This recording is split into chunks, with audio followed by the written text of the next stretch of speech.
भाषा जो है और जो हमारी जुबान है हमें संस्कृति का स्वाद दिखला दे और उस स्वाद का एहसास करा दे, तो समझ लीजिए कि उसका जो ऑब्जेक्टिव है, जो उसका उद्देश्य है, जो ध्येय है, वो पूर्ण हो गया है। वो संपूर्ण होकर के एक नई दिशा में आगे बढ़ रहा है।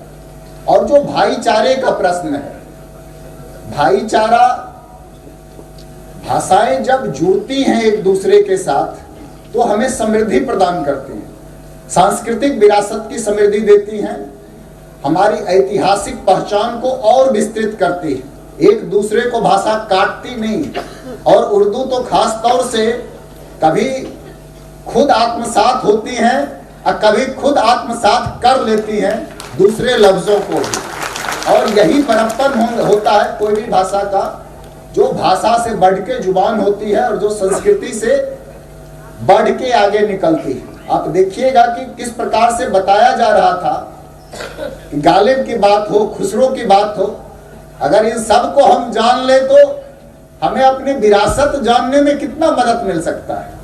हम जुबान के साथ साथ अपना इतिहास जानेंगे, अपनी संस्कृति जानेंगे, अपनी विरासत जानेंगे, अपना वजूद जानेंगे, अपनी पहचान जानेंगे। ये बड़ी बात है। और गंगा जमुनी तहजीब, उसके लिए तो हमारा देश और हमारा राज्य जाना जाता है, प्रेम के लिए जाना जाता है। दुनिया में आज इसकी ज्यादा जरूरत है। आज मैं इसलिए कह रहा हूं कि आज का समय सभ्यताओं के बीच कहीं ना कहीं दुनिया में आपको संघर्ष देखने को मिलता है।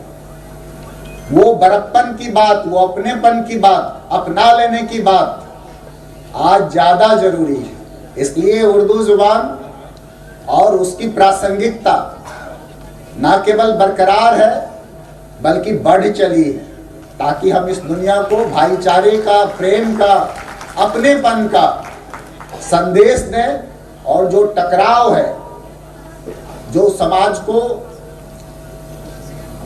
एकता से अलग करता है, उन सब चीजों से हम भाषा के सूत्र में सबको बांध करके ले चले। मुझे एक शेर याद आ रहा है, मैं उसके साथ, मैं उतनी अच्छी उर्दू तो नहीं बोल पाऊंगा जितना असलम जी बोल रहे थे, बट मैं एक शेर के साथ अपनी बात समाप्त करूंगा।